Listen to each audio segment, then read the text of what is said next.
আসসালামু আলাইকুম।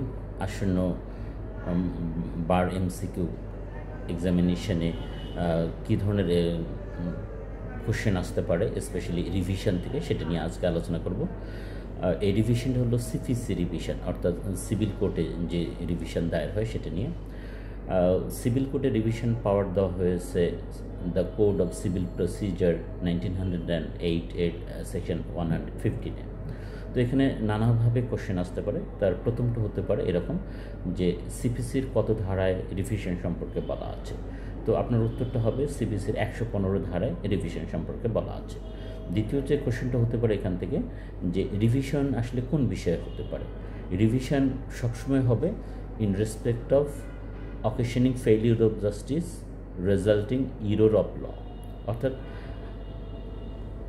আদালতে যদি আদেশে কোনো আইনগত ভুল থাকে অথবা আদালতের ডিক্রিতে যদি কোনো আইনগত ভুল থাকে, তাহলে সেই আদেশ এবং ডিক্রি যেটা ন্যায় বিচারকে ব্যর্থতায় পর্যবসিত করেছে, সেই আইনের প্রয়োগ করে ডিক্রি অথবা আদেশটা সংশোধন করার জন্য প্রার্থনা জানানো যেতে পারে। তাহলে প্রশ্নটা এইভাবে আসতে পারে সেটা হলো যে রিভিশন কখন করা যায়। রিভিশন হলো কোনো আদেশ অথবা ডিক্রিতে আইনগত কোনো বিষয়ের যদি ভুল হয়ে থাকে এবং যার ফলে ন্যায় বিচার ব্যাহত হয়েছে, শুধুমাত্র সেক্ষেত্রে। তাহলে বিষয়টা হবে যে occasion any error of law, অর্থাৎ আইনগত ভুল বিষয়ে এই রিভিশনটা হতো any error of law resulting an error in such decree or order occasioning failure of justice.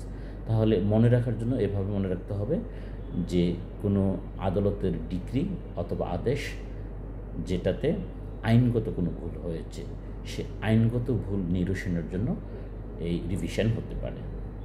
এই বিষয়টা অন্যভাবে পরীক্ষা আসতে পারে যে রিভিশনে আমরা কোন বিষয়টা উত্থাপন করতে পারবো। রিভিশনে শুধুমাত্র ইরর অফ ল আর এই বিষয়টা উত্থাপন করা যাবে এবং আদালত ফ্যাকচুয়াল অ্যাসপেক্টসে কোনো ভুল হয়েছে কি না সেটা আদালত বিবেচনায় নেবেন না। রিভিশনে শুধুমাত্র লিগ্যাল ইরর যেটা ন্যায় বিচারকে ব্যাহত করেছে বলে মনে করা হচ্ছে, সেটা শুধুমাত্র আদালত দেখতে পারবে। তৃতীয় যে প্রশ্নটা হতে পারে সেটা হলো যে রিভিশনাল পাওয়ার কোন আদালতকে দেওয়া হয়েছে। দুইটা আদালতে রিভিশনাল পাওয়ার আছে, একটা হাইকোর্ট ডিভিশন এবং দ্বিতীয়টা হলো ডিস্ট্রিক্ট জাজ। তার এইভাবে প্রশ্নটা আসতে পারে যে নিম্নের কোন কোন আদালতকে রিভিশনাল পাওয়ার দেওয়া হয়েছে। তাহলে as a court of revision হিসেবে অ্যাক্ট করতে পারবে হাইকোর্ট ডিভিশন অথবা ডিস্ট্রিক্ট জাজ, এভাবে প্রশ্নটা আসতে পারে। চতুর্থ যে প্রশ্নটা হতে পারে সেটা হলো যে হাইকোর্ট ডিভিশনে কখন রিভিশন লাই করবে। হাইকোর্ট ডিভিশনে দুইটা ক্ষেত্রে রিভিশন লাই করবে। প্রথমত সেটা হলো ডিস্ট্রিক্ট জাজ এবং এডিশনাল ডিস্ট্রিক্ট জাজ কোনো আদেশ দিয়েছেন which occasions failure of justice, আইনগত ভুলের কারণে সেখানে যদি ন্যায় বিচার পরাভূত হয় তাদের আদেশে ডিস্ট্রিক্ট জাজ এবং এডিশনাল ডিস্ট্রিক্ট জাজ, তখন ডিস্ট্রিক্ট জাজ এবং এডিশনাল ডিস্ট্রিক্ট জাজের প্রদেয় আদেশ দ্বারা কেউ যদি সংক্ষুব্ধ হয়, তাহলে হাইকোর্ট ডিভিশনে রিভিশন করা যাবে। পঞ্চম যে প্রশ্নটা হতে পারে সেটা হলো যে ডিস্ট্রিক্ট জাজ কোর্টে কখন রিভিশন দায়ের করা যাবে।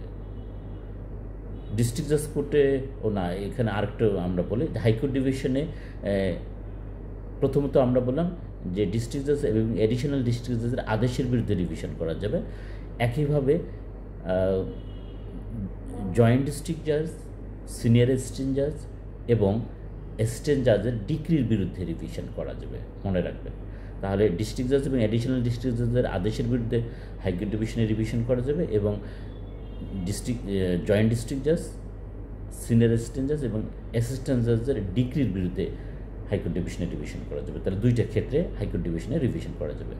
তারপরে আরেকটা কোশ্চেন হতে পারে যে ডিস্ট্রিক্ট জাজে কখন রিভিশন করা যাবে। ডিস্ট্রিক্ট জাজে শুধুমাত্র আদেশের বিরুদ্ধে রিভিশন করা যাবে। হাইকোর্ট ডিভিশনে যেমন আদেশ এবং ডিক্রি উভয়ের বিরুদ্ধে রিভিশন করা যাবে, ডিস্ট্রিক্ট জাজ কোর্টে শুধুমাত্র আদেশের বিরুদ্ধে রিভিশন করা যাবে। প্রশ্ন হতে পারে কার আদেশের বিরুদ্ধে, কোন কোন আদালতের আদেশের বিরুদ্ধে রিভিশন করা যাবে।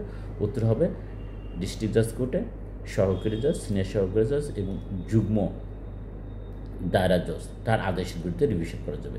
কিন্তু এখানে একটা কিন্তু আছে। সে কিন্তুটা কি, যুগ্ম জেলা জজ, জয়েন্ট ডিস্ট্রিক্ট জাজ এমন মামলার বিচার করেছেন যার আর্থিক মূল্য 5 কোটি টাকার ঊর্ধ্বে, সেক্ষেত্রে সেই ধরনের মামলায় প্রদেয় যদি কোনো আদেশ দ্বারা কেউ সংক্ষুব্ধ হয়, সেক্ষেত্রে কিন্তু সেই আদেশটা ডিস্ট্রিক্ট জাজ রিভিশন হবে না, হবে হাইকোর্ট ডিভিশন। তাহলে এখান থেকে খুব ট্রিকি কোশ্চেন হতে পারে, এবং এই কোশ্চেনটা বিশেষ করে বিজিএসে হতে পারে, কারণ এটা একটু ট্রিকি যে যুগ্ম জেলা জজ এমন মামলায় কোনো আদেশ দিয়েছেন যেটিতে মূল্যমান আছে 5 কোটি টাকার ঊর্ধ্বে, তখন হাইকোর্ট ডিভিশন হবে। কারণ একটু আগে আমরা বলছি যে সহকারী জজ, সিনিয়র সহকারী জজ এবং যুগ্ম জেলা জজ এই 3 আদালতের আদেশের বিরুদ্ধে জেলা জজে রিভিশন লাই করে। কিন্তু এই কথাটার একটা ব্যতিক্রম আছে, সেটা হলো যুগ্ম জেলা জজ এমন কোনো মামলায় কোনো অর্ডার দিয়েছেন যে মামলাটার তায়দাদ ছিল, মূল্যমান বা ভ্যালুয়েশন ছিল 5 কোটি টাকার ঊর্ধ্বে, তখন কিন্তু হাইকোর্ট ডিভিশনে যাবে। এই ব্যতিক্রমটা থেকে খুব ট্রিকি একটা কোশ্চেন হতে পারে। ওকে, তারপরে এখান থেকে আরেকটা কোশ্চেন হতে পারে যে কখন রিভিশন হবে। এটা 115 সাবসেকশন 4-এ বলা হয়েছে যে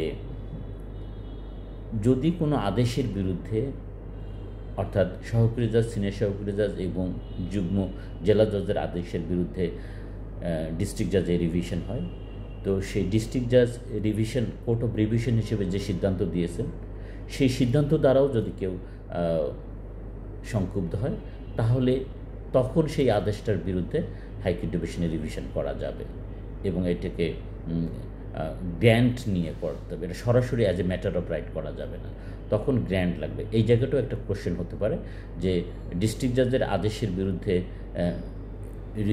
হাইকোর্ট ডিভিশনে রিভিশন করার ক্ষেত্রে তো সরাসরি করা যায়, কিন্তু কোর্ট অফ ডিস্ট্রিক্ট জাজ যখন কোর্ট অফ রিভিশন হিসেবে কোনো আদেশ দিবে, অর্থাৎ রিভিশন যদি আমরা করতে চাই, তখন হাইকোর্ট ডিভিশনে গ্র্যান্ট লাগবে। তাহলে ভালো করে খেয়াল করতে হবে জিনিসটা, যে এই 3টে আদালতের নাম আমি আবার রিপিট করছি: অ্যাসিস্ট্যান্ট জাজ কোর্ট, সিনিয়র অ্যাসিস্ট্যান্ট জাজ কোর্ট এবং জয়েন্ট ডিস্ট্রিক্ট জাজ কোর্ট। তাদের দেওয়া যে আদেশ, এইটার দ্বারা কেউ সংক্ষুব্ধ হলে এইটার রিভিশন লাই করবে ডিস্ট্রিক্ট জাজ কোর্টে। এই 3টা, একটা ব্যতিক্রম হলো জয়েন্ট ডিস্ট্রিক্ট জাজ যদি এমন কোনো মামলায় কোনো আদেশ দেয় যার মূল্যমান 5 কোটি টাকার বেশি, তখন হাইকোর্ট ডিভিশনে লাই করবে। আর একটু আগে আমরা বলছি ডিস্ট্রিক্ট জাজ এবং অ্যাডিশনাল ডিস্ট্রিক্ট জাজের আদেশ দ্বারা কেউ সংক্ষুব্ধ হলে রিভিশন লাই করবে হাইকোর্ট ডিভিশনে। কিন্তু ডিস্ট্রিক্ট জাজ কোর্ট যদি as a court of revision কখন গণ্য হবে ডিস্ট্রিক্ট জাজ কোর্ট? যখন সহকারী জাজ, সিনিয়র সহকারী জাজ এবং জয়েন্ট ডিস্ট্রিক্ট জাজ কোর্টের আদেশের বিরুদ্ধে ডিস্ট্রিক্ট জাজ কোর্টে রিভিশন লাই করবে, তখন ডিস্ট্রিক্ট জাজ কোর্টের নাম পরিবর্তন হবে, তখন সেটা হবে কোর্ট অফ রিভিশন। এই কোর্ট অফ রিভিশন হিসেবে যখন ডিস্ট্রিক্ট জাজ কোর্ট কোনো আদেশ দেবে, তখনও যদি কেউ সংক্ষুব্ধ হয়, তাহলে সেটা সরাসরি হাইকোর্ট ডিভিশনে রিভিশন করা যাবে, অর্থাৎ রিভিশন হবে, কিন্তু এটা as a matter of right দাখিল করা যাবে না, তখন হাইকোর্ট ডিভিশনের গ্র্যান্ট লাগবে। এটাকে সিভিল রিভিশন বলে হাইকোর্ট ডিভিশনে। তো এভাবে নানা ধরনের কোশ্চেন আসতে পারে এখান থেকে। তো thank you for watching this video. আমরা বার বিজেএস MCQ এবং রিটেন কোচিং করিয়ে থাকি। আপনারা those who are interested to join with us, you may contact over the WhatsApp number given in description box. আপনি ঘরে বসেই আপনার MCQ পরীক্ষা দিতে পারবেন অনলাইনে আমাদের সঙ্গে, এবং রিটেন এক্সামিনেশন দেওয়ার জন্য আমাদের জন্য যোগাযোগ করতে পারেন। Thank you for watching this video.